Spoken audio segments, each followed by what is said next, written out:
Fine. सो कल हमने API चालू किया था, राइट। अब एपीआई क्या है, एपीआई में मेथड कौन सी है, वो सब बताया था मैंने। उसके बाद अपने गेट एपीआई इंटीग्रेट किया था, राइट। अब एपीआई इंटीग्रेशन, जब भी हमें प्रोजेक्ट में एपीआई इंटीग्रेशन करना है तो दो तरीका है। एक तो हम एचटीटीपी लाइब्रेरी का यूज कर सकते हैं, या फिर फेच एपीआई जो जावास्क्रिप्ट से मिलती है। इसके लिए कुछ भी इंपोर्ट करना और कुछ भी करने की जरूरत नहीं है। ये प्रॉमिस से काम करता है जावास्क्रिप्ट से, और ये ऑब्जर्वेबल से काम करता है, ठीक है। अब सबसे पहले क्या करना पड़ता है, ऐप कॉन्फ़िग में प्रोवाइड एचटीटीपी क्लाइंट ऐड करना पड़ता है, ठीक है। उसके बाद हमारे कंपोनेंट में अपन एचटीटीपी क्लाइंट ये सर्विस का ऑब्जेक्ट क्रिएट करते हैं। उसके बाद फंक्शन बनाओ, this dot H T T P method लिखो, गेट है, पोस्ट है, डिलीट है, यूआरएल भेजो, सब्सक्राइब करो, और जो भी डेटा है वो कहीं तो भी स्टोर करो वेरिएबल में, ठीक है। ये अपना गेट एपीआई कॉल का बेसिक था। अब मैं क्या करता हूँ, कोई एक प्रॉपर स्वैगर लेते, प्रोजेक्ट एपीआई से ढूंढते हैं, ठीक है। यही करता हूँ मैं बैंक लोन वाला। अब इसमें देखो यूजर वाली एपीआई करते हैं अपन। बैंक लोन की जगह और कुछ है क्या? ठीक है, बैंक लोन करते हैं। ओके। अब यहाँ पे देखो, गेट ऑल यूजर की एपीआई जो पूरे यूजर देगी। ये post API register as a customer को, उसको ये ऑब्जेक्ट सेंड करना है, नथिंग बट नाम रजिस्टर यूजर है, बट रजिस्टर कस्टमर है, वो यूजर ही है, ठीक है। उसके बाद अपडेट एपीआई और डिलीट एपीआई। तो मुझे अगर मेरे यूजर का पूरा क्रड एप्लीकेशन करना है, तो जब भी अपन क्रड एप्लीकेशन बोलते हैं तो कौन सी चीजें करना पड़ता है क्रड एप्लीकेशन में? Get, हम्म delete, इंसेक्ट पे post, delete. put, and patch. Get, get मतलब रिकॉर्ड गेट करके टेबल में दिखाओ या फिर कार्ड में दिखाओ। उसके बाद पोस्ट, नया रिकॉर्ड क्रिएट करो। फिर टेबल में या फिर कार्ड में आप एडिट का बटन दोगे तो उसके ऊपर अपडेट होगा। और डिलीट। सो चारों ऑपरेशन। पैच होता है, बट वही जैसे मैंने बोला कि स्पेसिफिक एप्लीकेशन में ही पैच होता है, क्योंकि एपीआई भी वैसी चाहिए हमें। ओके। नाउ एक मिनिट, जो 27 बॅच से सागर एक आहे, सागर अजून कोण होतं 27 बॅच पासनं? जुनं एस्टिमल पासनं कोण कोण बसत होतं? मला दिसतच नाही ते लोक. सर ऍक्च्युली मी त्या बॅच मध्ये मला ऍड केलंय, पण मी त्या बॅच मध्ये नाही आहे तसं बघ. कोण होतं बरं माझं ते? HTML CSS आधीच झालंय. आठवतो कोणी होतं? शिवराज. शिवराज एस्टिमल पासनं होता तू? हाँ सर, एचटीएमएल म्हणजे एचटीएमएल निम्म झालं सर त्यावेळी. कोण होतं अजून आठवतं का? मला लोकच खूप कमी दिसत आहे. सर मी होतो। राजेश, ओके, ठीक है, जाओ दे। ओके। सो हम ये एपीआई करेंगे, तो उसके लिए अभी मैं एक कंपोनेंट क्रिएट करता हूँ। तो कंपोनेंट के अंदर नया टर्मिनल ओपन किया मैंने, ng generate component user, enter. Component create करने के बाद मुझे राउट क्रिएट करना पड़ेगा।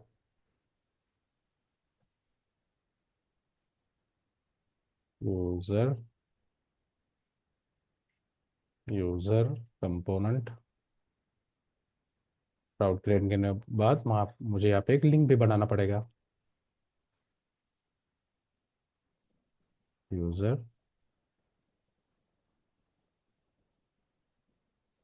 सेव ऑल,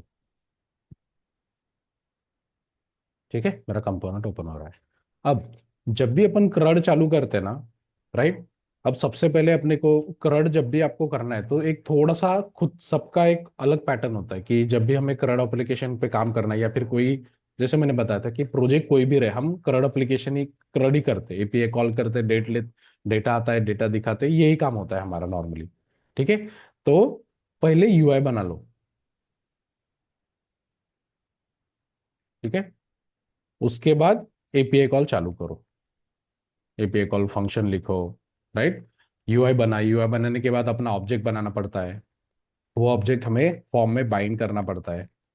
ये सारी चीजें थोड़ा सा एक अभी पूरा नहीं बता रहा हूं मैं, पहले कंप्लीट करते हैं, उसके बाद कल या परसों में मैं प्रॉपरली अप्रोच बताऊंगी कि क्या अप्रोच सिलेक्ट करना पड़ता है जब भी हमें करंट एप्लीकेशन बनाना पड़ता है, ठीक है।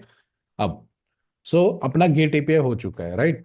अब गेट, लेट्स से ये जो अपना एपीआई कॉल है, गेट ऑल यूजर, इसको अगर एग्जीक्यूट करता हो, एक मिनट म्यूट करो, ठीक है। यहाँ पे जो भी हमें डेटा आ रहा है, अब यहाँ पे भी मैंने रिस्ट्रिक्शन लगाया कि हमेशा 10 ही रिकॉर्ड क्रिएट हो गए, 10 से ज्यादा होगा नहीं शायद, कि दूसरा कोई देखने दो, क्योंकि यहाँ पे 10 का ही लिमिट है। हम्म, ये बजट प्लानर है ना, इसका यूज करते हैं। यहाँ पे भी 10 का लिमिटेशन है क्या, क्या है क्या, ठीक है जाने दो, बैंक वाला ही लेते हैं।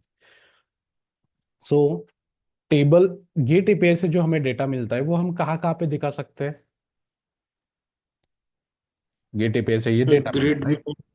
एक तो टेबल में दिखाएंगे, और कहाँ पे दिखा सकते हैं? फॉर्म में दिखा सकते हैं। नहीं ना, फॉर्म में कैसे दिखाओगे? गेट मल्टीपल डेटा है ना, फॉर्म में सिंगल डेटा रहेगा। मल्टीपल। गेट ऑल यूजर क्या कर रही है, मल्टीपल डेटा दे रहा है ना, तो मल्टीपल ठीक डेटा हम है कहाँ पे दिखा सकते हैं? सर, मेरे पास तो एग्जांपल है, तो ग्रिड में टेबल में। दिखा सकते हैं, टेबल। हाँ, और ऑप्शन में बाद में सर, जो ड्रॉप डाउन होता है। नहीं ना, वो तो है, लेकिन यूजर को प्रॉपरली दिखाना है ना, ऑप्शन में तुम क्या दिखाओगे, एक ही इंफॉर्मेशन दिखाओगे, इतनी सारी इंफॉर्मेशन प्रॉपरली दिखानी है। एक तो प्रोफाइल। टेबल में, एक तो टेबल में दिखा सकते हैं या फिर कार्ड में दिखा सर सकते जब हम फाइल डाउनलोड करते हैं तब कोई एक्सेल फाइल फ्रंट एंड पे, कोई सीएसवी फाइल। हैं। अरे नहीं ना, एक तो टेबल में दिखा सकते हैं या फिर कार्ड, कार्ड पता है बूटस्ट्रैप का, हाँ सर। वहां पे दिखा सकते हैं। दो ही वे अपने पास, जब भी अपने को ऐसा डेटा दिखाना है तो एक तो टेबल यूज कर सकते हैं या फिर कार्ड, ठीक है। तो अभी टेबल ऑलरेडी तुमको पता है, तो मैं कार्ड दिखा रहा हूँ। अब कार्ड के लिए डिजाइन देख लेते हैं, बूटस्ट्रैप किधर गया, कार्ड कार्ड, हाँ, ये नहीं कि बूटस्ट्रैप का कार्ड रहता है, इसमें भी अपन डेटा दिखा सकते हैं, ठीक है। इसमें से ये उठा लेता हूँ मैं, ओके, क्लोज करते हैं। अभी फिर से मुझे एपीआई कॉल करना है, राइट? तो एपीआई कॉल करने के लिए सबसे पहले क्या करना पड़ता है? HTTP client. एचटीटीपी का object, right, inject HTTP client, ठीक है। उसके बाद पेज लोड पे हमें एपीआई कॉल करना है by default, so implement on init, on init implement करो तो उसके बाद एनजी ऑन इनिट करना पड़ता है। उसके बाद गेट यूजर नाम का फंक्शन, इस ठीक फंक्शन है। में अपन अपना एपीआई कॉल लिखेंगे, this dot H T T P dot get method. Get को क्या चाहिए पैरामीटर, सिर्फ यूआरएल, स्ट्रिंग यूआरएल। तो ये यूआरएल अपन यहाँ से उठाएंगे, ये यूआरएल जाएगी यहाँ पे। उसके बाद क्या लिखना है, dot subscribe. Dot subscribe, round bracket result colon any, ठीक है। जो भी डेटा आएगा वो हमें किसी ना किसी वेरिएबल में स्टोर करना पड़ेगा, तो एक वेरिएबल बनाते हैं, यूजर लिस्ट कोलन, अरे ऑफ ऑब्जेक्ट आने वाला है इसलिए एनी ऑफ अरे इज इक्वल टू एम्प्टी अरे, ठीक है। अरे बनाया, जो भी डेटा आएगा वो हमें इस वेरिएबल में होल्ड करना है। So this dot user list is equal to, अब एपीआई का रिस्पॉन्स देखो पहले कैसा आ रहा है, कैसा आ रहा है, ऑब्जेक्ट आ रहा है और डेटा के अंदर अपना एक्चुअली अरे है, तो मुझे यहाँ पे क्या लिखना पड़ेगा, आरईएस कि RES dot data, data. Right, RES dot data. ये फंक्शन हमें पेज लोड पे कॉल करना है, तो यहाँ पे हमारा गेट एपीआई कॉल हो गया, राइट। गेट एपीआई कॉल के लिए चार चीजें करनी है, एक नॉर्मल वेरिएबल बनाओ अरे का, एचटीटीपी क्लाइंट, एनजीओनिट लिखो, अपना फंक्शन, और ये फंक्शन इसके अंदर कॉल करो, दैट्स इट। तो अपने पेज लोड पे इस वेरिएबल में अपने पास डेटा आ जाएगा। अब मुझे क्या करना है, ये वाला कार्ड में दिखाना है डेटा, ना कि टेबल में दिखाते हुए मुझे कार्ड में दिखाना है। So dot row dot col three कर रहा हूँ, और कॉल थ्री के अंदर मेरा कार्ड, मुझे कार्ड रिपीट करना चाहिए क्या, ये कॉल थ्री रिपीट करना चाहिए? फॉर लूप किस पे चलाऊं मैं, कि रो पे चलाऊं? प्रॉपरली सोचो और बताओ, फॉर लूप किस पे चलाऊं, कौन सा एलिमेंट रिपीट होना चाहिए? कार्ड। सर कॉल 3 पे। पहले कार्ड पे करके दिखाता हूँ, ठीक है। हमेशा पहले गलत करके देखो, तब जाके पता चलता है कि क्यों नहीं करना है। यूजर लिस्ट, अब इसके अंदर मैं ये कार्ड डाल देता हूँ, ठीक है। यहाँ पे कार्ड टाइटल में अपन क्या दिखाएंगे, लेट से कस्टमर का यूजर का नाम, so item dot user name, okay. अब ये यूजर नेम मेरे को पता था इसलिए मैंने डायरेक्टली लिखा, आप मत डायरेक्टली लिखना, हमेशा कॉपी पेस्ट करना, ठीक है। उसके बाद लेट से यहाँ पे मैं रो लेता हूँ, कॉल 6 लेता हूँ, आइटम डॉट ईमेल आईडी,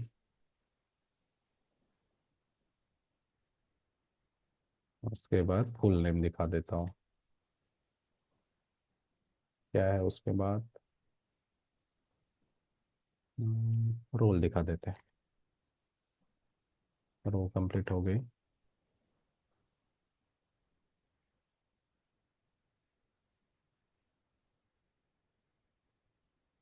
ये प्रॉपर्टीज खुद से नहीं लेना है, हमेशा एपीआई कॉल ढूंढो और वहीं से कॉपी पेस्ट करना है, ठीक है। अब देखो, पेज लोड हो गया, डेटा आ गया, वो डेटा ऐसा दिख गया, ऐसा दिखाना था क्या अपने को, एक के नीचे एक दिखाना था। ये करेक्ट है क्या? अरे, एपीआई कॉल का डेटा आया, वो डेटा अरे में स्टोर किया और अरे को अपन ने फॉर लूप में चलाया, कार्ड को रिपीट किया, तो ये करेक्ट है क्या? यस। अरे कैसे करेक्ट है, ये बाजू में चाहिए ना, ये स्क्रीन किसके लिए यूज कर रहे हो फिर, एक के बाजू में एक चाहिए ना,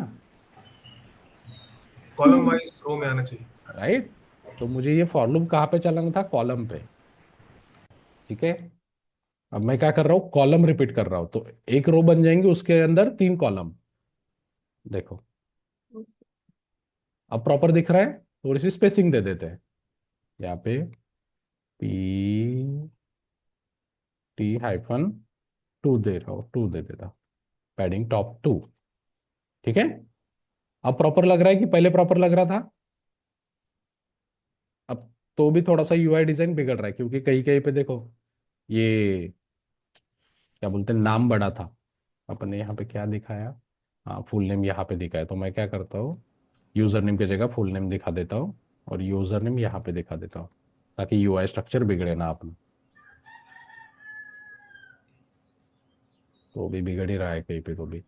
सो उसका लेंथ सही करना पड़ेगा ना। हम्म यूजर नेम भी कहीं पे ज्यादा है, तो इसको स्मॉल कर देते हैं, स्मॉल टैग पता है, एक तो फॉन्ट साइज कम कर सकते हैं, फिर स्मॉल टैग भी यूज कर सकते हैं। ये कहाँ से आ रहा है ओम? ईमेल आईडी है सर। अच्छा, ईमेल आईडी भरा है, ठीक है।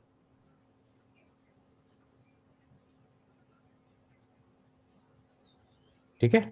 सर अगर पैरा में होगा अगर डेटा तभी वो स्मॉल से काम कर जाएगा। हाँ, पैरा के अंदर भी स्मॉल डाल सकते हो, इसके अंदर स्मॉल डालोगे ना फिर, ठीक। ठीक है। सर एक स्मॉल है, दूसरा क्या है? दूसरा क्या है, स्पैन है, सिर्फ छोटा दिखाने के लिए स्पैन स्मॉल है, बड़ा दिखाने के लिए ऐसा कुछ नहीं है। ओके। हाँ, ठीक है, जान लो यूआई का। सो ऐसे भी डेटा दिखा सकते हैं अपन, समझा। एक तो टेबल में दिखाओ या फिर कार्ड में, बहुत सारे एप्लीकेशन में, कई कई एप्लीकेशन में टेबल यूज करते हैं डेटा दिखाने के लिए, कई कई पे कार्ड यूज करते हैं, कहीं पे दोनों भी यूज करते हैं। यहाँ पे एक बटन होती है टॉगल की, ओके, इस पे क्लिक किया तो टेबल व्यू दिखता है, इस पे क्लिक किया तो फिर ये कार्ड व्यू दिखता है, बहुत सारे एक्चुअल प्रोजेक्ट में ऐसा भी होता है, ठीक है। उसको कार्ड व्यू और लिस्ट व्यू बोलते हैं, ठीक है। तो अपन ने गेट एपीआई कंप्लीट कर लिया। अब मुझे क्या करना है, यूआई को थोड़ा सा सर चेंज, गेट एपीआई हमने पैरामीटर के साथ है कोई आपके पास एग्जांपल? आईडी वाला करेंगे ना, गेट आईडी उधर है, इसमें नहीं है, देखेंगे वो है सर बहुत। दो तरह के पैरामीटर होते हैं ना, एक क्वेरी स्ट्रिंग होते हैं, एक दूसरे होते हैं ना। एक क्वेरी स्ट्रिंग होता है क्वेश्चन मार्क वाला, और दूसरा एक यूआरएल में होता है डायरेक्ट, उसको क्या बोलते हैं, कुछ तो बोलते हैं उसको, 2 तरह के पैरामीटर होते हैं, देखेंगे वो, अच्छा। ठीक है। अब यहाँ पे अपना गेट ऑपरेशन हो गया, अभी अपने को क्या करना है, पोस्ट ऑपरेशन, मतलब नया यूजर क्रिएट करना है, ठीक है। सो मुझे पहले यू रुक जाओ यार, दूसरी पे देखने दो, क्योंकि यहाँ पे 10 ही रिकॉर्ड क्रिएट होते हैं, फिर से पुराना हटाना पड़ता है। हम्म, अब कौन सा है,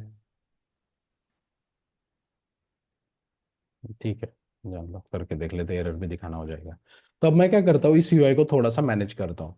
मुझे क्या चाहिए, यहाँ पे रो कॉलम के स्ट्रक्चर में क्या करना है, कॉलेट करना है और कॉल फॉर करना है, और कॉल फॉर में मेरा फॉर्म रहेगा, मतलब यहाँ पे फॉर्म रहेगा और बचे वाले सेक्शन में कॉलेट में मेरे लिस्ट दिखेंगे। ठीक है, तो मैं इस यूआई को थोड़ा सा मैनेज करता हूँ। इस रो के ऊपर फिर से मैं रो कॉलम बनाता हूँ। रो, पहले कॉलेट लूंगा, कॉलेट के अंदर मेरा क्या रहेगा, ये रो रहेगा।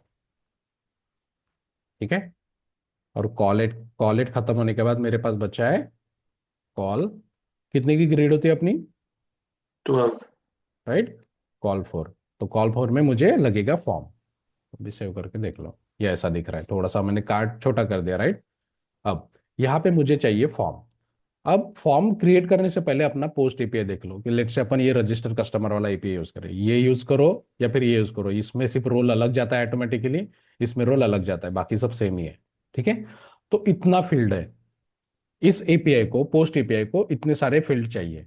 इसमें से यूजर आईडी क्या है मेरा, डेटाबेस, 0 नहीं डेटाबेस से अगर पूछ प्राइमरी लो, की। प्राइमरी की। प्राइमरी की है। प्राइमरी। तो जब भी तुम नया रिकॉर्ड क्रिएट करोगे तो तुम्हें प्राइमरी की क्या भेजना है, जीरो ही भेजना है। ये ऑलमोस्ट हर कोई एपीआई डेवलपर ऐसा ही कोड लिखा रहता है कि जब भी हम नया रिकॉर्ड क्रिएट करते हैं, प्राइमरी प्राइमरी की हमें क्या भेजना पड़ता है, जीरो। क्लियर? ये फ्रंट एंड से ना भेजें, बैक एंड में कोड कर सकते हैं कि नहीं, हमें आई। एरर देगा 400। देखो, इस एपीआई को कितने फील्ड चाहिए, 5 फील्ड चाहिए। अगर इसमें से तुम एक भी नहीं भेजोगे ना तो 400 आएगा, इनवैलिड बॉडी। पर it's depend on back and हाँ, वाले इट्स बंदे डिपेंड ने ऑन कि बैक उसने एंड, कैसे कोड किया बट है। नॉर्मली ऐसा ही होता है कि अगर ओके। तुमने ये ऑब्जेक्ट रखा है, ओके, और उसमें से एक भी प्रॉपर्टी नहीं भेजा तो वो एरर देगा। अगर उसने उधर ऑप्शनल करके रखा है प्रॉपर्टी को, तो नहीं भेजोगे तो चलेगा। ओके। ओके, ठीक है। तो सबसे पहले क्या करना है, अपने को ये ऑब्जेक्ट उठाना है। अच्छा, फॉर्म बनाना है, सॉरी, पहले फॉर्म बना लेते हैं। कॉल 6 लेबल, पहला क्या है अपना, यूजर नेम, उसके बाद लगेगा अपना text box, input, class, bootstrap class लगेगा। ठीक है, इसको कॉपी पेस्ट कर लेता हूँ मैं भी।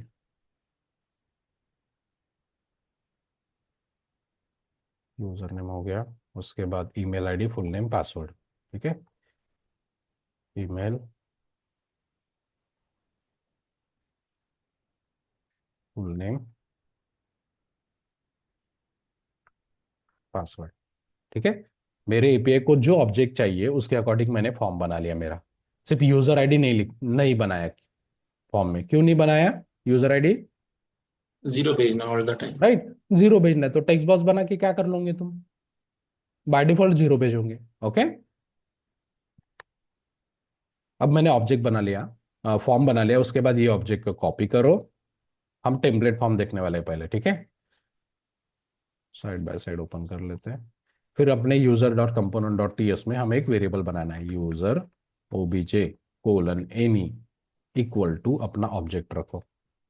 जो ऑब्जेक्ट तुम्हारे एपीआई पे है वो एज इट इज उठाना है, खुद से नहीं लेना है। ठीक है, ये इनिशियलाइज करते हैं एम्प्टी से। ये नथिंग बट अपन ने ऑब्जेक्ट बनाया अलॉन्ग विद दैट प्रॉपर्टीज। ठीक है, अब ये जो ऑब्जेक्ट है, ये मुझे क्या करना है, मेरे फाइन फॉर्म को बाइंड करना है अलॉन्ग विद दिस प्रॉपर्टीज। तो टेम्पलेट फॉर्म है, एनजी मॉडल यूज करने वाला, उससे सबसे पहले मुझे फॉर्म्स मॉडल इंपोर्ट करना पड़ेगा। ठीक है, उसके बाद हर एक टेक्स्ट बॉक्स पे square bracket round bracket NG model equal to double quote. यहाँ पे क्या बाइंड करना है, user object dot user name. इसको कॉपी पेस्ट करो हर जगह भी, सिर्फ आपकी प्रॉपर्टी का नाम चेंज हो जाएगा। ईमेल आईडी की जगह ईमेल आईडी, फुल नेम की जगह फुल नेम, और पासवर्ड की जगह पासवर्ड। ठीक है, अब तक जो लोग एंगुलर पहली बार देख रहे हैं, अब तक हमें क्या पता था, एनजी मॉडल को क्या बाइंड करते हैं अपन, जिनको एंगुलर पहली बार पता है, एनजी मॉडल को क्या बाइंड करते थे अपन, ऑब्जेक्ट बाइंड करते थे कि नॉर्मल वेरिएबल बाइंड करते थे, normal variable. Normal variable. Right. Normal variable. But upon object भी बाइंड कर सकते हैं, लेकिन ऑब्जेक्ट के अंदर की फील्ड ज्वाइन करेंगे। मतलब इस टेक्स्ट बॉक्स, ये टेक्स्ट बॉक्स मेरे इस ऑब्जेक्ट के इस फील्ड के साथ कनेक्टेड है। मतलब इसमें मैं वैल्यू चेंज करूंगा तो ये ऑब्जेक्ट में मेरे ये फील्ड की वैल्यू चेंज होगी। वो भी दिखा देता हूँ होता कैसे है। अब क्या करते हैं अपन, ये ऑब्जेक्ट को पूरा प्रिंट करते हैं इसके नीचे। With JSON pipe. ऑब्जेक्ट को प्रिंट करना तो जेसॉन पाइप की जरूरत है, लाइव चेक करने के जेसॉन पाइप। ठीक है, जेसॉन।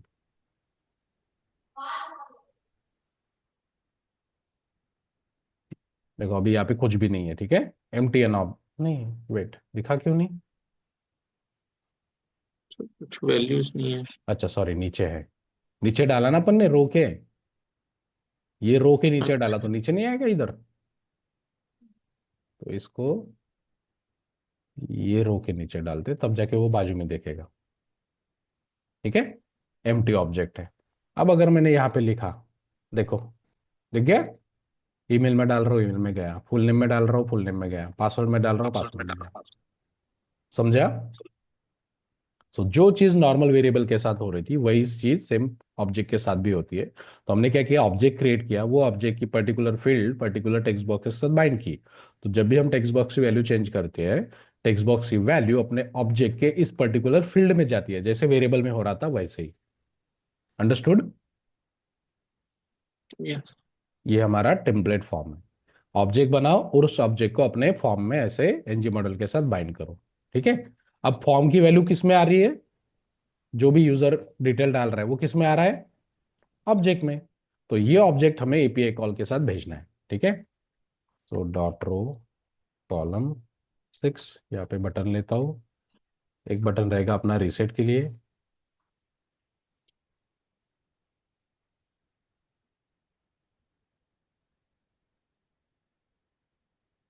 Copy paste. दूसरा बटन रहेगा सेव के लिए। ठीक है, सक्सेस दो, मेरे पास बटन आ गए, पैडिंग दे देते PT4। अब मुझे क्या करना है, इस बटन के क्लिक पे यूजर ने जो डेटा डाला है वो मुझे क्या करना है, इस एपीआई के साथ भेजना है, post API. Okay, so post API को नॉर्मली यूआरएल चाहिए और ऑब्जेक्ट चाहिए। ऑब्जेक्ट क्यों चाहिए, क्योंकि भाई कौन सा रिकॉर्ड क्रिएट करना चाहते हो तो वो ऑब्जेक्ट तो बताना पड़ेगा ना, यूजर नेम क्या रहेगा, ईमेल आईडी क्या रहेगा, तो ये ऑब्जेक्ट भी भेजना है पोस्ट एपीआई के साथ। ठीक है, सो अब अपन सेव यूजर पे क्लिक ऑन सेव यूजर, मेरे फंक्शन का नाम, ये फंक्शन बनाते हैं अभी।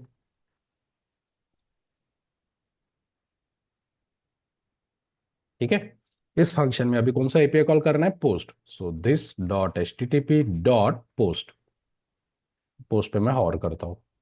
कितने पैरामीटर चाहिए पोस्ट को, कितने पैरामीटर? सर एक स्ट्रिंग वो यूआरएल चाहिए, फिर बॉडी चाहिए, और और फिर ऑप्शंस। देखो पैरामीटर कैसे पहचान होंगे, ये है दिख रहा है। पहला पैरामीटर क्या है, यूआरएल, उसका डेटा टाइप क्या है, स्ट्रिंग। दूसरा है बॉडी, उसको एनी रख सकते या फिर नल भी रख सकते, मतलब बॉडी भेजो या फिर मत भेजो, लेकिन वो मैंडेटरी है। ओके, नल चाहिए उसको।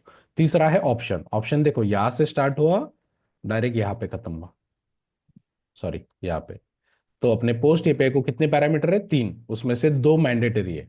ठीक है, ऑप्शन भेजो नहीं भेजो चलेगा, उन्होंने ये ऑप्शनल यहाँ पे नहीं रखा, लेकिन उसके अंदर देखोगे तो ये देखो सारी प्रॉपर्टी ऑलमोस्ट ऑप्शनल है। ओके, अब this dot H T T P dot post round bracket लिखूंगा, तो राउंड ब्रैकेट को पहला यूआरएल चाहिए अपने को, यूआरएल। सो ये यूआरएल ऑलमोस्ट सेम रहेगा यहां तक। इसके बाद सिर्फ अपना क्या रहेगा, अपने मेथड का नाम।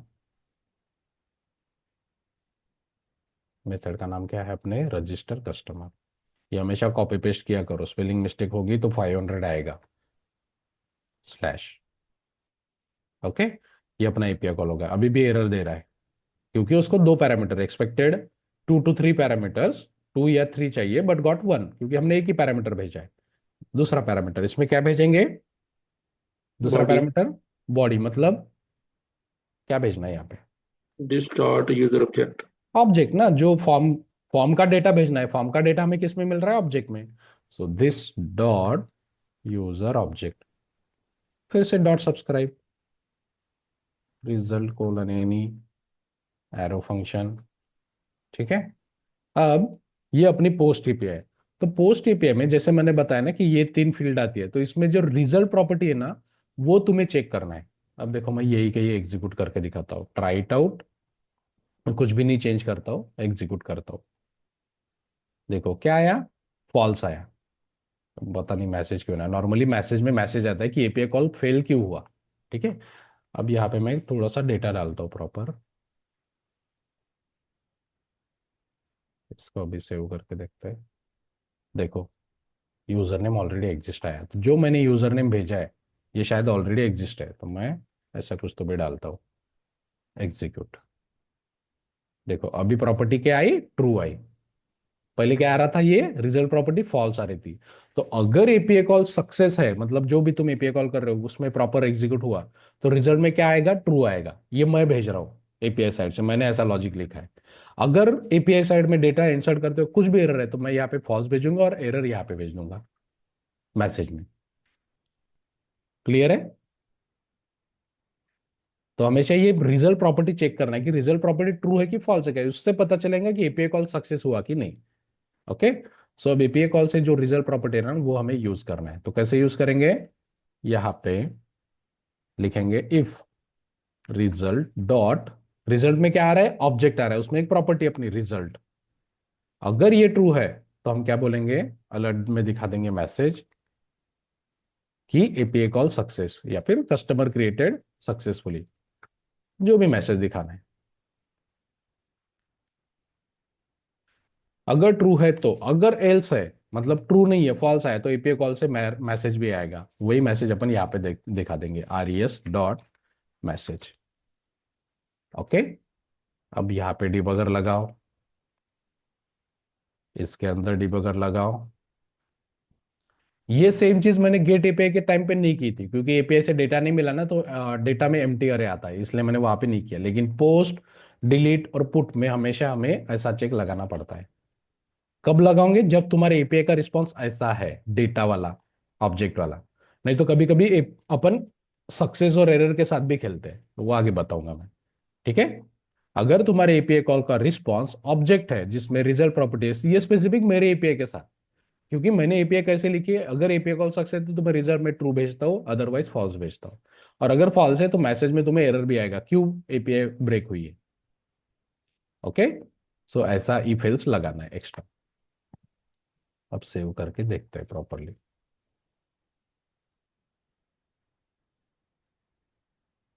ठीक है, अब मेरे पास इतने यूजर है। मैं क्या करता हूँ, ये नाम अपन ने क्या प्रिंट किया, यूजर नेम कहाँ पे लिखा है पहले,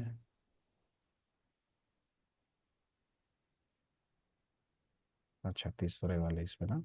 मैं क्या करता हूँ, यूजर नेम इसमें यूनिक है। ठीक है, तो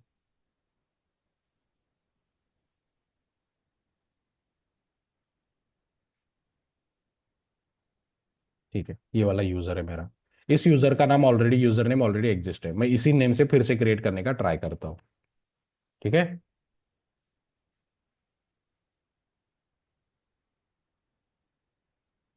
कुछ तो भी डेटा डाला, पासवर्ड डाला कुछ तो भी। अब देखो, अब सेव बटन पे क्लिक करूंगा तो मेरा फंक्शन कॉल होगा। आया फंक्शन कॉल, इस पे देखो ऑब्जेक्ट पे हॉवर करेंगे तो आ गया डेटा। यूजर आईडी अपना 0 है, क्योंकि ऑब्जेक्ट में हमने 0 ही रखा था। बाकी डेटा कहाँ से आया, अपना फॉर्म से आया। ठीक है, अब अगर मैं इसको कंटिन्यू करता हूँ तो रिजल्ट में देखो क्या आया, एरर आया। अपने को क्या एरर आया है, रिजल्ट तो फॉल्स आया, और मैसेज में क्या आया कि max 10 user limit reach, please delete some user by using Swagger and then create new user. जैसे मैंने बताया था कि अब कैसा होता है, ये बहुत सारे एपीआई हर कोई यूज करता है, तो मेरे डेटाबेस में बहुत सारा अननेसेसरी डेटा जा रहा था। तो इसलिए मैं रिस्ट्रिक्शन लगा दिया कि 10 ही यूजर जाएंगे हर एक प्रोजेक्ट के डेटा में। ओके, सो एपीआई कॉल सक्सेस नहीं हुआ तो तुम्हें रिजल्ट में क्या आया, फॉल्स आया, और मैसेज भी आ गया। अब ये फॉल्स आया तो वो क्या जाएगा, एल्स पे जाएगा। अब यूजर को समझेगा कि हाँ मैक्स 10 ही यूजर रह सकते हैं, और बोला भी है मैंने कि please delete some user using Swagger. ठीक है, अब स्वैगर पे जाते हैं, यूजर डिलीट करते हैं। अब यूजर डिलीट करने के लिए पहले मुझे चेक करना पड़ेगा कौन सा यूजर डिलीट करना है, राइट। सो लेट से ये वाला यूजर आईडी, माही वाला यूजर आईडी डिलीट कर रहा हूं मैं।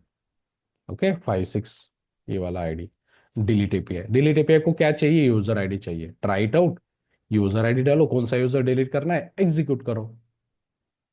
आ गया, डिलीटेड सक्सेसफुली। अगर मैं फिर से गेट एपीआई करता हूँ ना, ये देखो माही वाला था पहला, अभी अगर मैं फिर से ट्राई आउट करता हूँ तो वो रिकॉर्ड नहीं मिलेगा।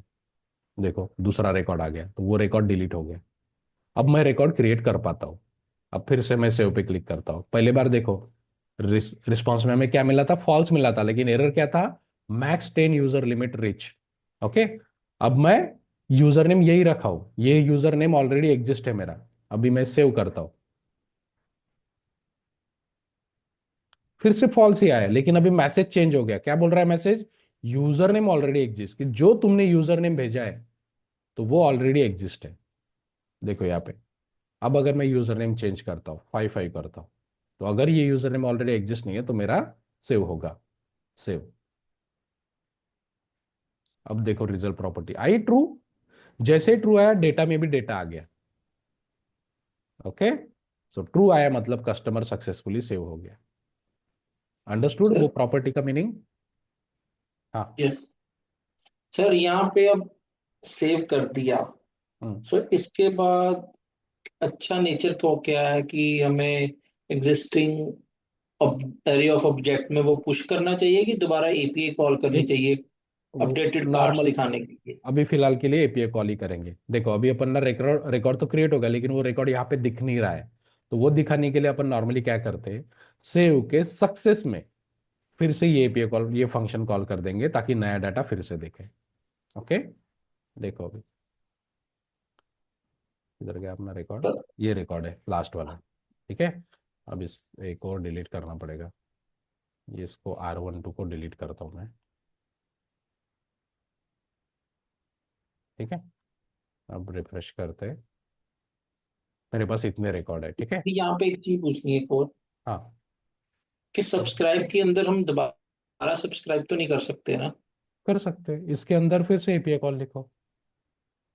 जस्ट दोनों, मैंने एक बार किया था, वो कह रहे थे एक कि ये एक सब्सक्राइब के अंदर फिर से सब्सक्राइब कर सकते हो, नेस्टेड, नेस्टेड बोलते हो उसको। पर उसके लिए अलग कोई, एक मुझे सीनियर ने बोला था कि एक और ऑपरेटर होता है, वो बेस्ट हाँ, अप्रोच होती है। फॉर्क ज्वाइन, राइट, वो बाकी जो ऑपरेटर है ना वो भी यूज कर सकते हैं। ओके, बताऊंगा मैं वो आगे। सो अब देखो अपने पास इतने रिकॉर्ड है, अब नया रिकॉर्ड क्रिएट करता हूँ मैं। आदित्य नाम का, आदित्य नाम का नहीं है ना, नहीं है। ठीक है, शायद होगा कहीं ना कहीं, देखते हैं।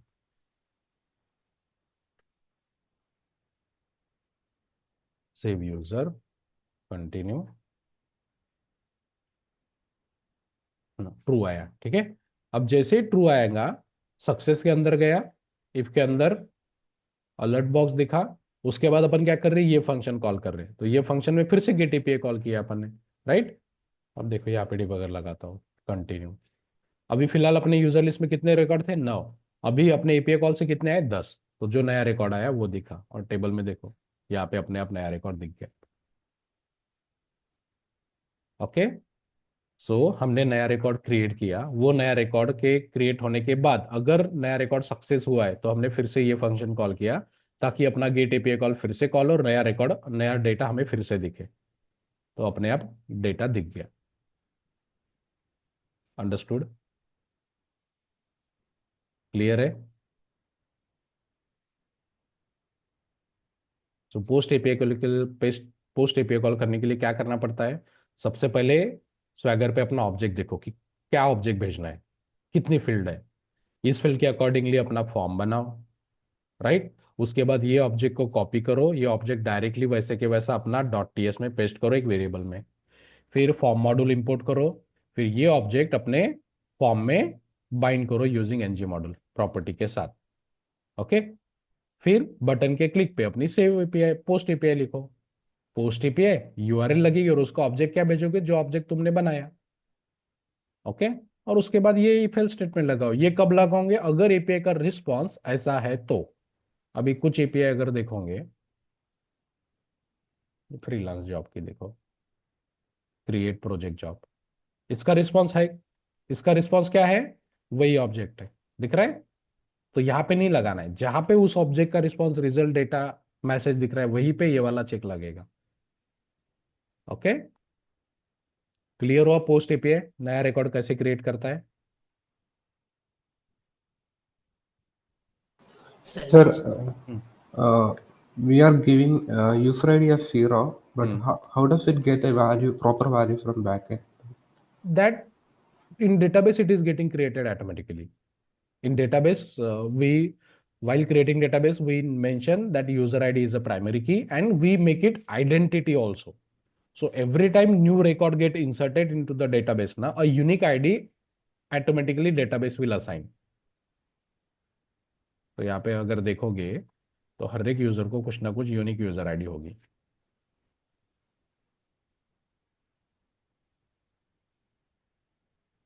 करो यूजर आईडी 5000 की सीरीज है, 6000 की सीरीज है. अब ये इतना दिखने के लिए तो यहाँ पे 10 रिकॉर्ड है, लेकिन ऐसा नहीं है. मैं यहाँ पे जितने भी प्रोजेक्ट के एपीआईज है ना, फ्रीलांस एम्प्लॉय, सबके लिए मेरा एक ही यूजर का टेबल है. सबके लिए मेरा एक ही यूजर का टेबल है. ओके, इसलिए इतना सारा डेटा दिख रहा है. दिखा देता हूं मैं डेटा. ये मेरा डेटाबेस है, नेविकेट से. ये मेरा डेटाबेस है. इसके अंदर इधर गया मेरा project, M mini project new DBO. यहाँ पे यूजर मास्टर करके एक टेबल है. ये मेरा टेबल है. देखो कितना डेटा है. ये पहला पेज, दूसरा पेज, तीसरा पेज. देखो 3 पेज में डेटा है. अराउंड 6000 समथिंग रिकॉर्ड हर एक प्रोजेक्ट का. ये देखो प्रोजेक्ट ने मैंने उसमें यूनिक रखा हो. Soil test, incident tracking, budget planner, bank loan. समझ रहा है? मेरा जितने भी तुम्हारे प्रोजेक्ट के एपीआई दिख रहे हैं ना, उस वहां पे उस सब में यूजर का टेबल एक ही है. सर वो स्कीमा पूछ रहा है कि वहाँ पे आइडेंटिटी दिया आपने कि नहीं हाँ, दिया। आइडेंटिटी दिया है, तब जाके ये यूजर आईडी हमेशा यूनिक होती है. इसको एडिट करके दिखाता हूँ मैं. Right click, design mode. तो जो मेरी यूजर आईडी है ना, वो देखो प्राइमरी की है और आइडेंटिटी है. दिख रहा है ये checkbox?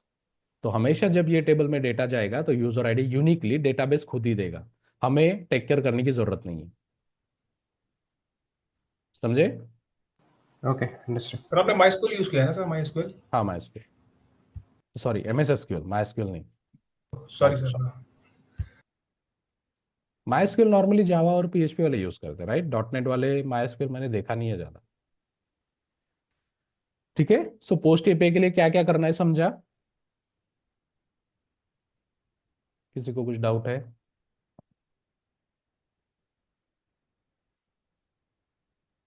Okay, one more thing. अभी ये बैच में ऑलरेडी ऑलमोस्ट लोग कहीं ना कहीं टेक्नोलॉजी पे काम कर रहे हैं, इसलिए मैं थोड़ा सा ऐसा सिलेबस बनाया. नॉर्मली मैं पहले क्या करता था, एक दिन गेट एपीआई पढ़ाता था, दूसरे दिन पोस्ट एपीआई पढ़ाता था, एक एक ऑब्जेक्ट छोटा छोटा.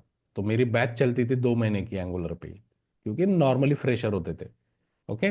बट अभी भी हमारे पास कुछ फ्रेशर है, तो एक अंजलि करके ग्रुप में एडेड है, तो वो शाम को अभी रिवाइज सेशन लेना चालू होंगे करेंगे. ओके. सो जो स्पेसिफिकली एचटीएमएल से ज्वाइन किए थे उनको मे बी हार्ड जा सकता है. ओके.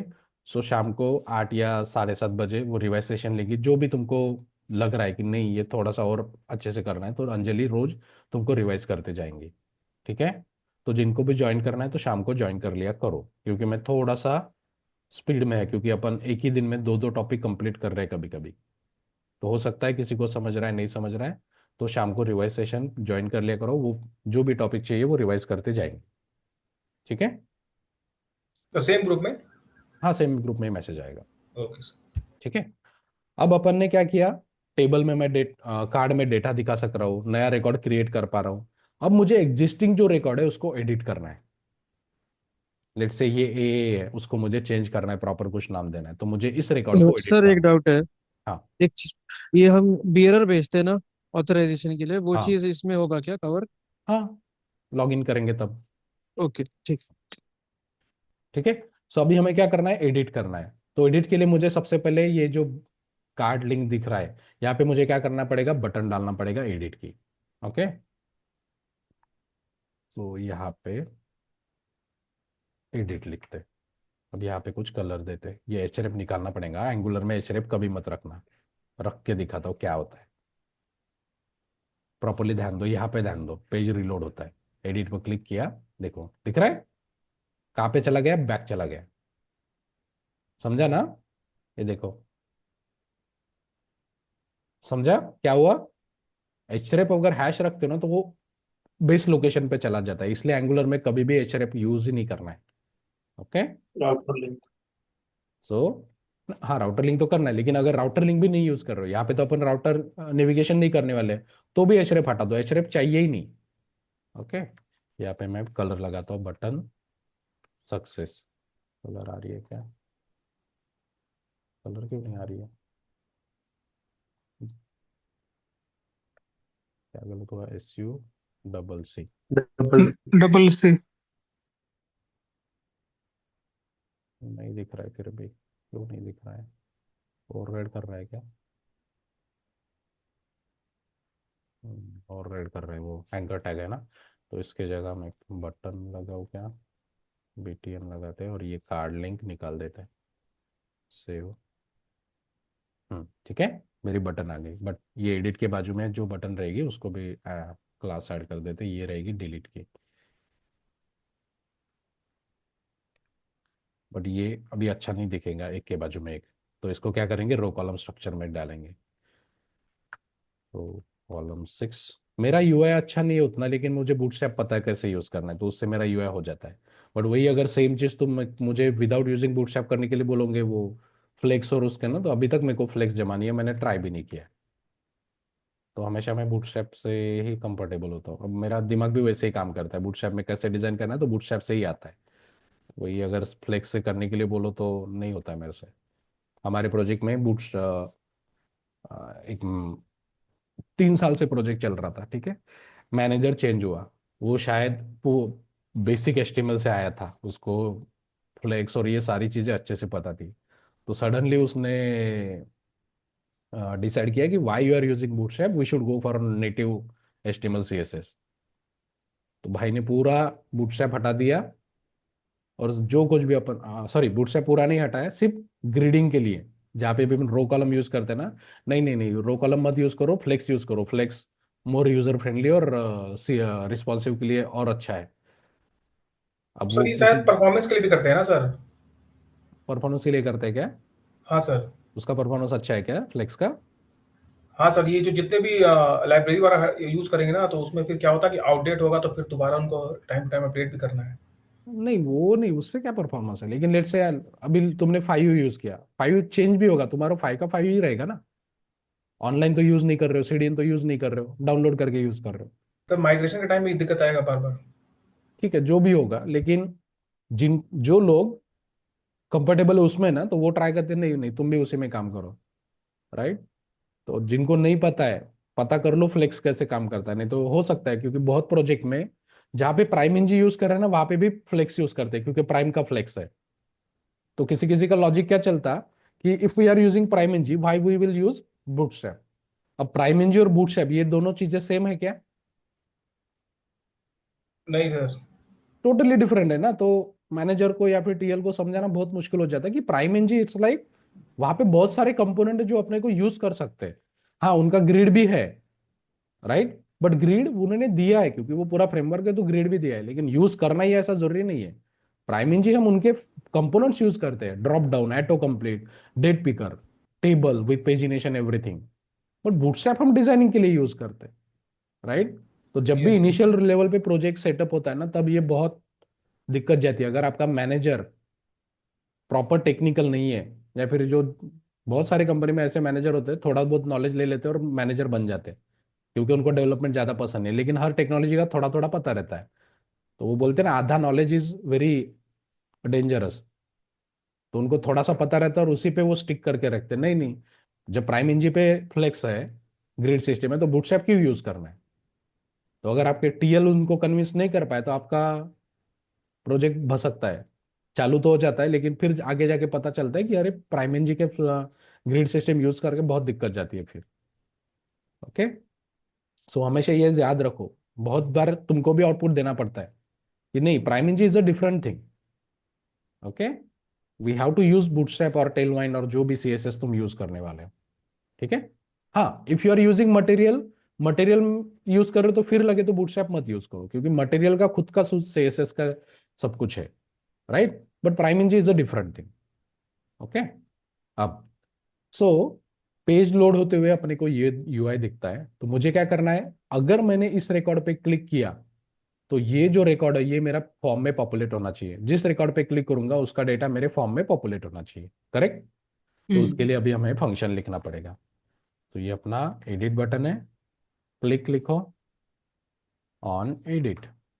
इसको क्या भेजेंगे, ये आइटम भेजेंगे। इस आइटम में जो भी डेटा आ रहा है ना वो यहाँ पे भेजना पड़ेगा एज अ पैरामीटर। ये फंक्शन बनाते हैं।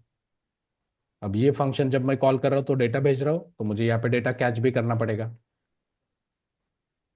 ओके। अब ये जो डेटा आएगा ना वो मुझे कहाँ पे स्टोर करना है, इस ऑब्जेक्ट में। So this dot user object is equal to data. क्यों? क्योंकि यही ऑब्जेक्ट मैंने यहाँ पे बाइंड किया फॉर्म में, तो जैसे ही ये ऑब्जेक्ट में डेटा आएगा फॉर्म में भी डेटा दिखना चालू हो जाएगा। देखो अभी अगर मैंने एडिट पे क्लिक किया, देखो डेटा आ गया, दिख रहा है। ओके। बट अभी तुमने पोस्ट वाली एपीआई अगर देखी तो पोस्ट एपीआई को डेटा देखो कौन सा जाना चाहिए। अपनी गेट पहली सॉरी पोस्ट नया रिकॉर्ड क्रिएट वाली एपीआई देखो, इसमें कितने फील्ड है, 5 फील्ड। और अपडेट वाली अगर एपीआई देखोगे, यहाँ पे नॉर्मली पुट होता है बट ये एपीआई बहुत पुरानी है तो पोस्ट ही है यहाँ पे, ठीक है। पोस्ट की जगह पुट रहेगा। इसको बहुत सारी चीजें चाहिए। अब ये चीजें तो अपने है ही नहीं अपने पास, रिफ्रेश टोकन ये सब प्रोजेक्ट नेम, तो ये अपने को गेट एपीआई में मिलती है। देखो दिख रहा है। अब यहाँ पे थोड़ा सा मैजिक देखो, ये जो अपना ऑब्जेक्ट है ना, इस ऑब्जेक्ट को मैं फिर से प्रिंट करके दिखाता हूँ जेसॉन में। जब अपन ने ये ऑब्जेक्ट बनाया तब इसमें कितने फील्ड है, 5 फील्ड है, ठीक है। 5 फील्ड है। अब अगर मैंने किसी रिकॉर्ड पे एडिट किया तो देखो फील्ड बढ़ गई, दिख रहा है। रिफ्रेश टोकन, ये प्रोजेक्ट नेम, क्रिएटेड डेट, ये तो मेरे ऑब्जेक्ट में नहीं था, लेकिन ये कहां से आ रहा है, क्योंकि अपने गेट एपीआई में पूरा डेटा आ रहा है। और अपन ने क्या किया, जब एडिट कर रहा हो तो पूरा ऑब्जेक्ट मैंने इस ऑब्जेक्ट में असाइन किया। देखो फिर से बताता हूं मैं, रिफ्रेश करते हैं। अपन ने जब ऑब्जेक्ट बनाया तब उसमें सिर्फ 5 ही फील्ड थी। बट अगर तुम गेट एपीआई देखो तो गेट एपीआई रिस्पॉन्स में देखो हर एक ऑब्जेक्ट में वो सारी फील्ड है, रिफ्रेश टोकन और ये सारी एक्स्ट्रा फील्ड भी है, ठीक है। तो जब मैं एडिट कर रहा हूं तो एडिट में मैं क्या कर रहा हूं, ये पूरा ऑब्जेक्ट जो आइटम है ना वो पूरा भेज रहा हूं एज इसमें क्या है, पूरी डिटेल है। ओके। तो पूरी डिटेल क्या हो रही है, इस ऑब्जेक्ट में असाइन हो रही है। तो इसलिए जब अपन एडिट करते हैं ना तो यहाँ पे देखो बाकी भी फील्ड दिख रही है। ये समझा? लेकिन ऑब्जेक्ट में तो वो फील्ड नेम है नहीं। हाँ तो वही तो बता रहा हूं मैं कि ऑब्जेक्ट कैसा है। मैंने तुमने ऑब्जेक्ट क्रिएट किया, ऑब्जेक्ट क्रिएट करते वक्त 5 ही फील्ड रखी, लेकिन इस ऑब्जेक्ट में फिर से फील्ड बढ़ा सकते हो ना तुम। डिबग करके दिखाता हूँ, यहाँ पे डिबगर लगाते हैं एडिट के इस पे। मतलब ये ब्राउजर हैंडल कर रहा है ये चीज कैशे में? नहीं नहीं नहीं, अरे अपने गेट एपीआई कॉल से देखो ना, ये पूरे अरे अपना जो अरे ऑफ ऑब्जेक्ट आ रहा है इसमें पूरी फील्ड आ रही है बराबर। एपीआई ऐसी हो सकती है जब तुम क्रिएट कर रहे हो ना 5 फील्ड भेजोगे, बट गेट करोगे ना तुमको 20 फील्ड भी आ सकती, 15 फील्ड भी आ सकती, 3 फील्ड भी आ सकती। हाँ राइट। सेव एपीआई को जो ऑब्जेक्ट भेजोगे ना उसमें कुछ और रह सकता है, गेट एपीआई में कुछ और भी रह सकता है। वही सिनेरियो है, जब अपन सेव कर रहे हैं तब उसको सिर्फ 5 फील्ड भेज रहे, राइट। इसमें वो रिफ्रेश टोकन और ये सब नहीं है, लेकिन रिस्पॉन्स में तुम्हें वो भी चीजें मिली है, प्रोजेक्ट नेम और ये, समझे। तो गेट एपीआई में और कुछ आ सकता है, पोस्ट एपीआई में कुछ और कुछ भेज सकते हो तुम। बट जनरली मतलब जो मैंने जावा में देखा है, हम्म जब हम जो भी हमें फील्ड आता है, हम्म अगर वो अगर हम उसको कहीं और यूज करना है तो हम्म। उसके लिए हम क्लास में वो वेरिएबल्स बनाते हैं, जैसे यहाँ ऑब्जेक्ट में वो नहीं वेरिएबल तो बना तुम क्या रहे करते हो, 2 क्लास बनाते हो। एक क्लास सेव का रहेगा और एक क्लास लिस्ट का रहेगा। लिस्ट में हैं। तुम्हारे ज्यादा प्रॉपर्टीज रहेंगे, सेव वाले में कम रहेंगे। राइट। तो डॉट नेट में भी वैसा ही होता है। बट यहाँ पे ये चीज को ब्राउजर मैनेज कर रहा है क्या? नहीं ना, ब्राउजर की क्या, फिर से देखो प्रॉपरली अपना गेट एपीआई कॉल, यार ये तो मैं समझ गया कि डेटा आ रहा है डेटाबेस से। राइट। अब हाँ देखो ये वही समझ दिखाता गया, हूँ। बट ये अभी अगर यहाँ मैंने पे। एडिट पे क्लिक किया हाँ। तो मेरा फंक्शन कॉल हो रहा है, ठीक है। अब अगर तुम ये ऑब्जेक्ट देखोगे तो इसमें क्या है, अपनी 5 ही फील्ड है, क्योंकि इनिशियली अपन ने वही लिखा। अब अगर ये डेटा देखोगे तो इसमें बाकी आ रहा है, हाँ तो तुम क्या कर रहे हो, यहां से जो डेटा आया वो इसमें स्टोर कर रहे हो। तो तुम जो ओवरराइड, ये पुराने ऑब्जेक्ट में क्या है, 5 फील्ड है, इसको ओवरराइड कर रहे हो इसमें से। ओके। तो अभी यूजर देखो ऑब्जेक्ट में बाकी भी फील्ड आ गई, बाकी भी फील्ड आ गए, तो यही जो चेंज कर बाकी। दिया ना, इक्वल टू किया हाँ। पूरा, ओके। इसमें जो आया वो असाइन कर दिया। मतलब ये डायनामिकली इसने अपना फील्ड हाँ, बढ़ा लिया और बढ़ा उसको लिया। स्टोर कर लिया। हाँ, फील्ड नहीं बढ़ा लिया, वैसे अपन ने क्या किया, इक्वल टू किया ना, तो यहाँ हाँ पे जो डेटा है वो पूरा असाइन कर दिया। इसमें ऑब्जेक्ट होगा तो वो चेंज हो गया, जो भी इसमें वैल्यू आएगी वो। सर अब आप एट द एंड इट्स मतलब डिपेंड अपॉन मेरा द कहने मेरा डॉक्यूमेंटेशन ऑफ डाउट एपीआई, ये राइट? है हम्म कि मतलब जैसे यूजर ऑब्जेक्ट में 4 फील्ड है अभी हमने हम्म रखे थे, हम्म है ना, तो वो 4 असाइन हो गए, वो तो समझ में आता है, लेकिन हम्म जो बाकी जो एक्स्ट्रा आए हैं गेट में, हम्म। वो भी कैसे असाइन हो गए, वो मुझे थोड़ा डाउट नहीं है। नहीं, रुक जाओ, यहाँ पे मैं एम्प्टी कर देता हूँ। जैसे यहाँ पे ये अभी हमने डिस्प्ले कर 5 फील्ड लिखे हैं, यूजर आईडी, रुक जाओ यूजर रुक जाओ, name, email ID, full name, अभी ये पासवर्ड। देखो मैं क्या कर रहा हूँ दीजिए। अभी। ये यूजर ऑब्जेक्ट को मैंने बाय डिफॉल्ट क्या किया, 5 फील्ड असाइन किया। इस राइट। वेरिएबल में मैंने ऑब्जेक्ट स्टोर किया। इस बटन के क्लिक पे मैं क्या कर रहा हूँ, स्ट्रिंग असाइन कर रहा हूँ। देखो अभी, पहले ये देखो फिर वो देखना। अभी एडिट किया, मेरे यूजर ऑब्जेक्ट में क्या है, ऑब्जेक्ट है, बट लेकिन ये लाइन जब एग्जीक्यूट होगी तो उसमें क्या स्टोर कर रहा हूं मैं, स्ट्रिंग। निकल गया वो ऑब्जेक्ट। ये समझा, सिंपल वेरिएबल की वैल्यू चेंज कर रहे हैं अपन।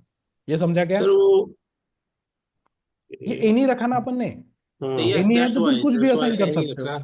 ओके, मतलब इन्हीं का मतलब नंबर ऑफ, कुछ भी। ये मतलब ये काइंड ऑफ एरे है जो डायनामिक डायनामिक वेरिएबल डायनामिक है। एरे है। हाँ, ओके। अरे नहीं, डायनामिक प्रॉपर्टी है, प्रॉपर्टी कुछ जो भी साइज स्टोर बढ़ा करो। सकता है, कभी कुछ भी स्ट्रिंग स्टोर, करो, बुलियन करो, ऑब्जेक्ट करो, अरे करो, कुछ भी स्टोर कर सकते हो इसमें। और इसका साइज सर भी बढ़ सकता है। हाँ, ठीक हम है, उसको रिस्ट्रिक्टेड रखते हैं, उसका इंटरफेस बनाते हैं जैसे वो बाद वो में। यूजर के। अगर मैंने यहाँ पे एनी की जगह क्लास और इंटरफेस बनाया तो फिर वो रिस्ट्रिक्टेड हो गया। ओके ओके ओके, समझ ओके, गया हाँ, सर। ठीक है, वैसे ही अपना अभी डेटा के जावा केस में में हो रहा है। मतलब बैकएंड में ऐसे ही होता है, क्लास हाँ, इंटरफेस रहता है, इसकी वजह से राइट राइट, रिस्ट्रिक्टेड हो जाता सेम है। यही पे है। ओके। अपन वहां पे भी क्लास इंटरफेस बनाते हैं, लेकिन वहां पे थोड़ा सा मीनिंग अलग है। ठीक है, हम्म, तो अब मेरे पास ऑब्जेक्ट आया, अब वो ऑब्जेक्ट में इस वेरिएबल में असाइन कर रहा हूँ। ओके, तो पुरानी फील्ड अपने नए वाले ऑब्जेक्ट में भी थी, सिर्फ कुछ नहीं आ गई। ओके, अब जैसे मैंने एडिट किया तो ये मेरा सेव बटन दिखना चाहिए कि अपडेट, अपडेट दिखना चाहिए ना, क्योंकि मैं अभी अपडेट मोड में हूँ। अब प्रॉपरली देखो, अपडेट अपडेट दिखना चाहिए। सेव और अपडेट कैसे पता चलेगा, अगर तुम्हारा जब user ID ID sine zero है, होगी तो फिर वो एनजीएफ से वो करेंगे, राइट, तो अगर यूजर आईडी यूजर का आईडी लॉगिन। जीरो है मतलब तुम क्या कर रहे हो, नया रिकॉर्ड क्रिएट कर रहे हो, तो सेव की बटन दिखेगी। अब अगर मैंने एडिट पे क्लिक किया तो देखो यूजर आईडी चेंज हो गई। सो अगर यूजर आईडी चेंज है तो तुम्हें क्या बटन दिखाना है, अपडेट का। तो यहाँ पे तुम अपडेट। हाइड एंड शो करोगे। तो ये जो तुम्हारी बटन है, इसी की जगह और एक बटन लूंगे, इसको वार्निंग देता हूँ, इसको बोलेंगे अपडेट। यहाँ पे भी अपडेट फंक्शन लगेगा। अब यहाँ पे इफ एल्स लगेंगे, @if। अभी थोड़ा सा आदत डाल लो कंट्रोल फ्लो स्टेटमेंट की ही, दोनों लिखो, बट कंट्रोल फ्लो स्टेटमेंट की ज़्यादा आदत डालो, क्योंकि जब आप जॉब पे लगोगे या फिर जॉब चेंज करोगे तो तब तक form control flow statement use करना चालू हो गया होगा। ओके, अगर यूजर आईडी जीरो है तो तुम्हें क्या करना है, सेव वाली बटन दिखाना है। @else में तुम्हारी ये वाली बटन जाएगी। ये तभी तो कर ही सकते थे, ग्रेटर देन 0। वो भी कर सकते हैं। ओके, और अपने को अपडेट का फंक्शन लगेगा। ठीक है, चेक करते हैं अभी सेव और अपडेट दिख रहा है कि नहीं। बाय डिफॉल्ट सेव दिख रहा है क्योंकि यूजर आईडी जीरो है। अभी अगर मैंने एडिट पे क्लिक किया, देखो अपडेट आ गई। Clear, okay. अब अपडेट के क्लिक पे अपने को ये एपीआई कॉल करना है। नॉर्मली पोस्ट अपडेट वाला एपीआई कॉल पुट होता है, बट ये मैंने कॉपी पेस्ट करता हूँ हर बार, तो ये पोस्ट की जगह पुट की जगह पोस्ट ही रह गया है, बट ये पुट रहता है। ओके, सो अपडेट यूजर। अब एपीआई कॉल, अब तक तो तुम्हें याद हो गया होगा कि एपीआई कॉल हमेशा वैसे की वैसा ही रहता है। क्या चेंज होता है, क्या चेंज होता है इसमें, यूआरएल और मेथड। बाकी ये स्ट्रक्चर तो सेम ही रहता है ना, राइट। तो यहाँ पे क्या चेंज करना है अपने को, अपडेट यूजर, और अपनी मेथड पोस्ट ही है और ऑब्जेक्ट ही भेजना है। यहाँ पे मैसेज चेंज कर दो, चेक करते हैं। ठीक है, ये वाला रिकॉर्ड को अपडेट करते हैं ए को। अब यहाँ पे जैसे मैं यहाँ पे चेंज करूंगा ना, देखो क्या हो रहा है, प्रॉपरली ध्यान दो, दिख रहा है क्या हो रहा है? सब चेंज हो रहा है। सब चेंज नहीं हो रहा है, प्रॉपरली देखो, एडिट किया मैंने, यहाँ पे देखो, यहाँ पे चेंज कर रहा हो तो यहाँ पे भी चेंज हो रहा है, दिख रहा है ना? Yes. Two way data bind. अब नहीं, टू वे डेटा बाइंडिंग नहीं है वो। अभी अगर मैंने रिफ्रेश किया तो फिर से पुराना डेटा दिख रहा है, समझा? अगर मैं यही का ये एडिट कर रहा हूं ना, तो वो क्या करता है, अपन क्या कर रहे हैं इसमें, अरे में से अपना वो ऑब्जेक्ट भेज रहे हैं, और वो ऑब्जेक्ट मैं क्या कर रहा हूँ, मेरे वेरिएबल में असाइन कर रहा हूँ। तो ये क्या करता, इस ऑब्जेक्ट में जो डेटा है वो, और मेरे अरे में का वो पर्टिकुलर एलिमेंट, ये रेफरेंस पकड़ के रखता है, लिंक पकड़ के रखता है। तो इसमें चेंज करोगे ना, तो वो अरे में वो प्रॉपर्टी भी चेंज होती है। ओके, तो ये मैं बाद में बताऊंगा, अभी फिलहाल अपन अपडेट कंप्लीट करते हैं। ठीक है, क्योंकि अभी मैं यहाँ पे चेंज भी कर रहा हूँ और रिफ्रेश कर रहा हूँ, तो अपडेट नहीं हुआ है एक्चुअली, पुराना ही डेटा दिखता है, ये यही का ये हो रहा था। ठीक है, अब मैं ये ए को राहुल करता हूँ। ओके, अब अगर तुम नेटवर्क कॉल देखोगे अपडेट के क्लिक पे, तो देखो अपडेट यूजर आ गया, कस्टमर अपडेटेड सक्सेस आ गया। अभी अगर रिफ्रेश भी करता हूँ तो देखो राहुल ही दिख रहा है। सो ये अपना अपडेट हो गया। अभी क्या बचा है अपना, डिलीट। राइट? सो हम टेबल में डेटा दिखा पा रहे हैं, कार्ड में नया रिकॉर्ड क्रिएट कर पा रहे हैं, एग्जिस्टिंग रिकॉर्ड को एडिट भी कर पा रहे हैं। अभी सिर्फ डिलीट बचा है, राइट? सो डिलीट, सक्सेस की जगह डेंजर लिख लेते हैं। अब पहले डिलीट की एपीआई देखो। डिलीट की एपीआई को क्या चाहिए, यहाँ पे बराबर डिलीट आईडी। है, आईडी चाहिए। यूआरएल कैसी बननी चाहिए, ऐसी क्वेरी पैरामीटर दिख रहे हो, delete user by user ID question mark user ID is equal to, जो भी आईडी डिलीट करना है, जो यूजर डिलीट करना है उसका प्राइमरी की भेजना है। यहाँ पे हमेशा डिलीट एपीआई को प्राइमरी की ही जाता है।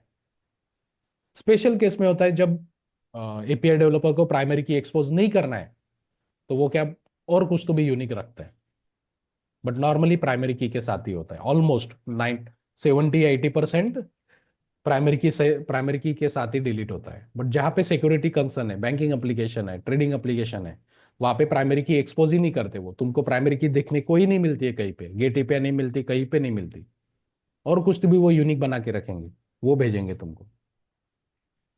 किसी के प्रोजेक्ट में है ऐसा, या देखा है कहीं पे? सर क्वेश्चन क्या? मैं क्या बोला, किसी ऑलमोस्ट 70-80% में तुम्हें प्राइमरी की मिलती है गेट एपीआई में, देखो यहाँ पे मिल रही है प्राइमरी की। ओके, बट जहां पे सिक्योरिटी एप्लीकेशन है वहां पे प्राइमरी की दिखाते नहीं है, भेजते ही नहीं है तुमको, तुमको पता ही नहीं चलता है, कौन से भी एपीआई में प्राइमरी की वापस ही नहीं भेजते। तो एक यूनिक आईडी बना लेते, कुछ तो भी जीओ आईडी बोलते हैं उसको, स्ट्रिंग और नंबर का कॉम्बिनेशन है, तो वो भेजता है, और उससे सारे ऑपरेशन होते हैं, डिलीट अपडेट। प्राइमरी की रहती है, ओके, बट तुम्हें नहीं दिखती वो, क्योंकि अगर किसी को प्राइमरी, हैकर लोगों को प्राइमरी की पता चलती है, तो बाय यूजिंग प्राइमरी की दे कैन डू समथिंग। सो हमें प्राइमरी की अवॉइड करना होता है। ठीक है, समझा होगा तो ठीक है, नहीं तो जाने दो, इंपॉर्टेंट नहीं है अभी फिलहाल। ठीक है, तो डिलीट एपीआई को क्या भेजना है, जो रिकॉर्ड डिलीट करना है उसकी प्राइमरी की, तो अपनी यूआरएल ऐसी बननी चाहिए। ठीक है, तो पहले फंक्शन बना लेते हैं।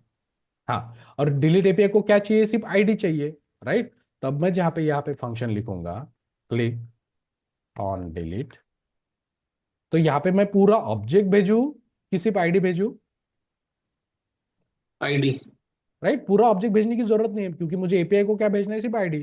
तो डॉट यूजर आईडी भेजो, आइटम में अपने पास पूरा डेटा है ना, उसमें से क्या भेजोगे, सिर्फ यूजर आईडी। ये फंक्शन बनाओगे।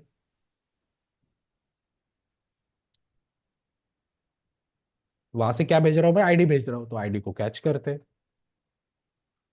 नंबर। सो दिस डॉट, फिर से मैं कॉपी पेस्ट कर लेता हूँ, ये एज इट इज वैसा ही रहेगा। अब एपीआई कॉल देखो, डिलीट है, तो पोस्ट की जगह क्या करोगे, डिलीट। ठीक है, उसके बाद अपने को यूआरएल लगेंगी, वो डिलीट को ऑब्जेक्ट की जरूरत नहीं होती है, निकाल दो। अपनी यूआरएल कैसी बननी चाहिए, ये ऐसी। तो इसको कॉपी करो, यहाँ पे पेस्ट करो। बट ये जो है, ये तो डायनामिक जाना चाहिए ना, यहाँ पे जो आईडी आएगी वो जानना चाहिए ना यहाँ पे, बराबर, कि ये ऐसा ही रहेगा। ऐसा करके देखते हैं, ठीक है। डायनामिक होना चाहिए। पहले देख लो अभी, ये नेटवर्क में देखना, इसको क्लिक किया, वही आईडी गई 5777, एरर आया, ठीक है। इसको भी क्लिक किया, वही आईडी गई। ये गलत है ना, जिस पे क्लिक कर रहा हूं उसकी आईडी जानी चाहिए। तो अपने को आईडी मिल रही है ना, तो ये आईडी मुझे कहाँ पे करनी है, यहाँ पे डायनामिकली बाइंड करनी है। तो इसकी जगह बाहर प्लस लिखो और आईडी करो, तो अभी तुम्हारी यूआरएल डायनामिक जनरेट होगी, बराबर, जो आईडी आएगी उसकी। ओके, अब यहाँ पे डिबगर लगाता हूँ।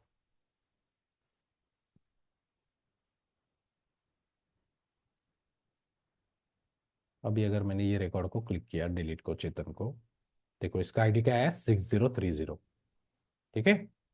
कंटिन्यू, तो देखो गया आईडी बराबर 6030।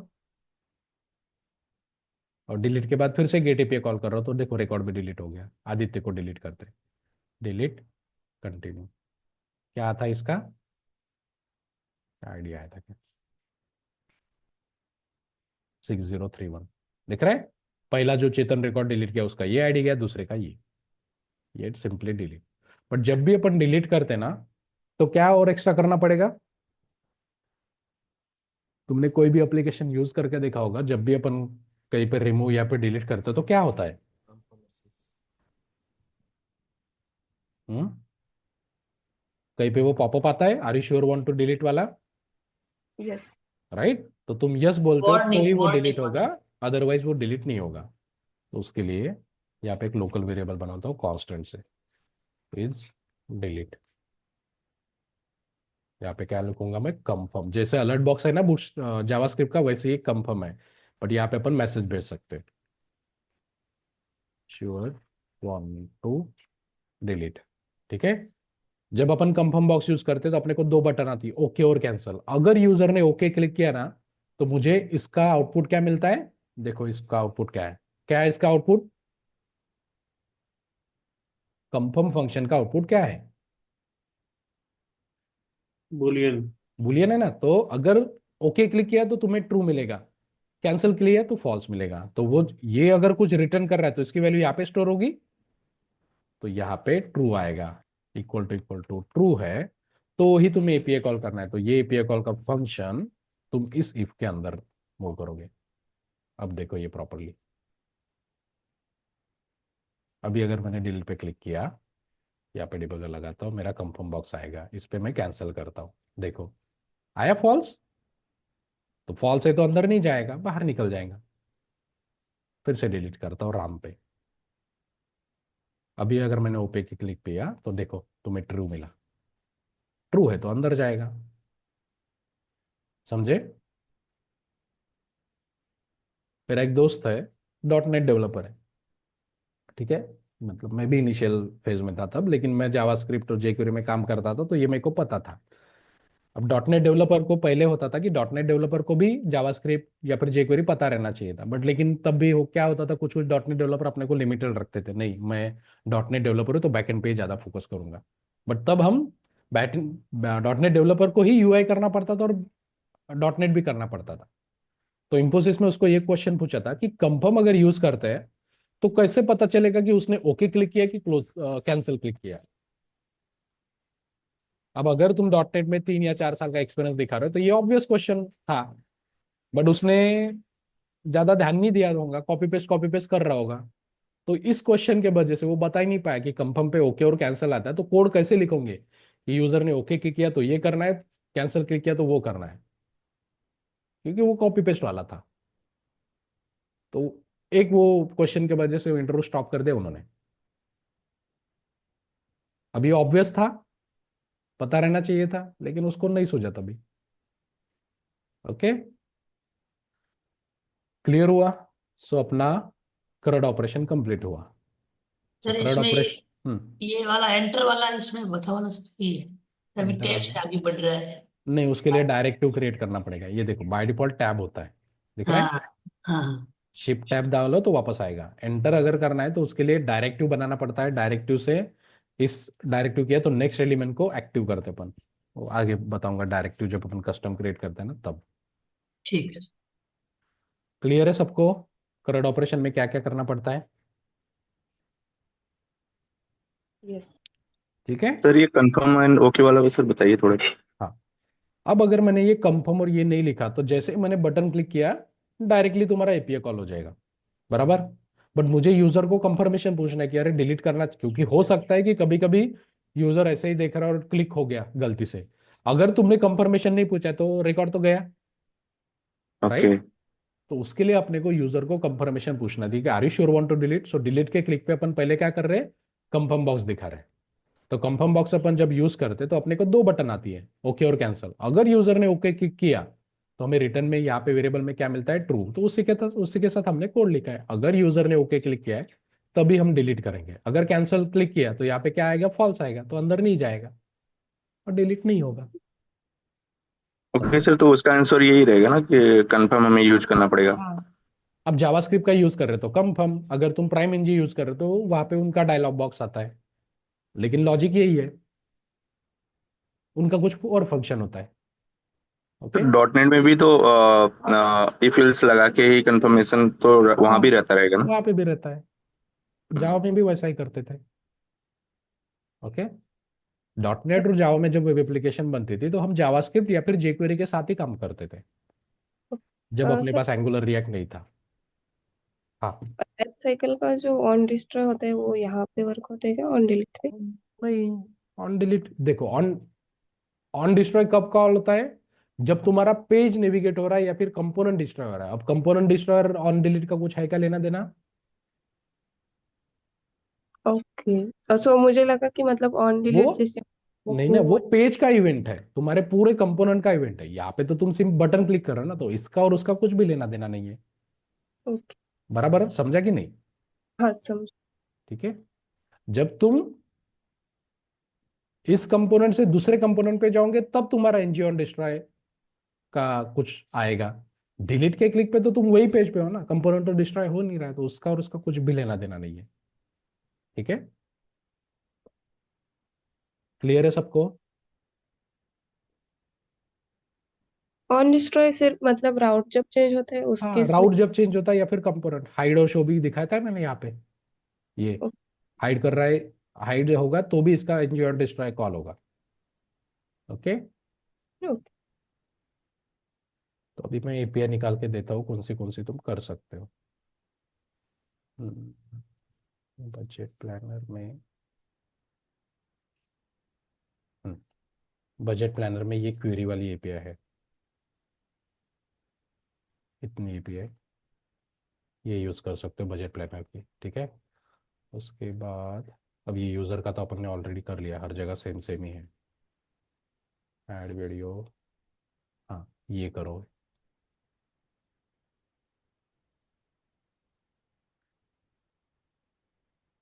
ठीक है, जो भी फ्रेशर है करके देखो, नहीं तो सबसे इंपॉर्टेंट एपीआई कॉल है, जैसे मैंने बताया ना, angular developer, react developer, Vue JS. Okay. 2 साल का भी होगा, 3 साल वाला एक्सपीरियंस वाला होगा, 10 साल भी होगा, एपीआई कॉल ही करते हैं अपन। ओके। मैं भी रोज एपीआई कॉल ही करता हूँ। हाँ, लेकिन ये पूरा नहीं आता, हमारे पास ऑलरेडी एप्लीकेशन बना हुआ है। अरे इस फॉर्म में ये फील्ड नया ऐड करो, इसका रूल्स एंड रेगुलेशन चेंज करो, हाइड करो, शो करो, ऐसे काम आते हैं। बट जब प्रोजेक्ट हमारा स्टार्ट में था यही करते थे हम। पेज चेंज होता रहेगा, फॉर्म चेंज होगा, फील्ड चेंज होगी, हम करंट एपीआई ही करते हैं। एपीआई हिट करो, डेटा बुलाओ, डेटा दिखाओ, सेव सबमिट के क्लिक पे डेटा भेजो, अपडेट करो, डिलीट करो, दैट्स इट, यही होता है। कितना भी कॉम्प्लेक्स प्रोजेक्ट रहे यही करते हैं अपन। सो कंसिडर करो एपीआई कॉल कितना इंपॉर्टेंट है। ओके। बस बुकिंग में ये वेंडर वाला करो।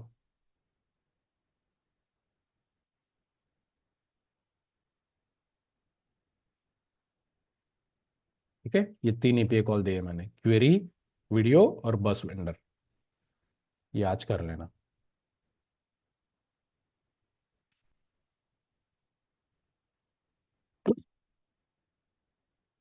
ओके, किसी को कुछ क्वेश्चन? कल का सेशन ज्वाइन किया था सबने? Yes sir. वो सेशन ज्वाइन करते जाओ, पता चलता है मार्केट में क्या चल रहा है। मैं तो इंट्रो दे नहीं रहा हूँ, लेकिन जो लोग मेरे को बताते हैं उसी से पता चलता है। ओके। कल का सेशन मैंने ज्वाइन किया था तो मतलब अरे हाँ, क्या 100 आप हो। चैट जीपीटी या कोपायलट का कुछ वैसा इंट्रोडक्शन देंगे क्या, कैसे एंगुलर हाँ के लिए हाँ, यूज करना है? है ना। चैट जीपीटी कैसे यूज करना है, डीप से जब भी अपन प्रोजेक्ट में काम करते तो एआई टूल से कैसे स्पीडली काम कर सकते हैं, या फिर कहाँ पे यूज करना है, हाँ तो दिखाऊंगा। गिटहब का भी बताओ ना सर, गिटहब का भी ऑनलाइन ऑफलाइन दोनों यूज कैसे करें प्रोजेक्ट को। ऑनलाइन ऑफलाइन मतलब गिटहब का डाटा बेसिक तो स्ट्रीम खुद। बताएंगे ही ना अपन। प्रोजेक्ट अपन गिटहब पे ही करते हैं, जब प्रोजेक्ट करते हैं तो गिटहब पे ही होस्ट करते हैं ना अपन रिपोजिटरी। हाँ, थोड़ा और व्यू हो जाता तो हाँ समझ। तो मतलब क्या बोल रहे हो, एकदम बेसिक वाला कि कमिट क्या है, पुश क्या है, ब्रांच क्या है, वो कि क्या? हाँ, ये मतलब इसका यूज कैसे करते हैं थोड़ा सा और, नहीं तो फिर यूट्यूब पे देख के। नंबर क्या है? हाँ,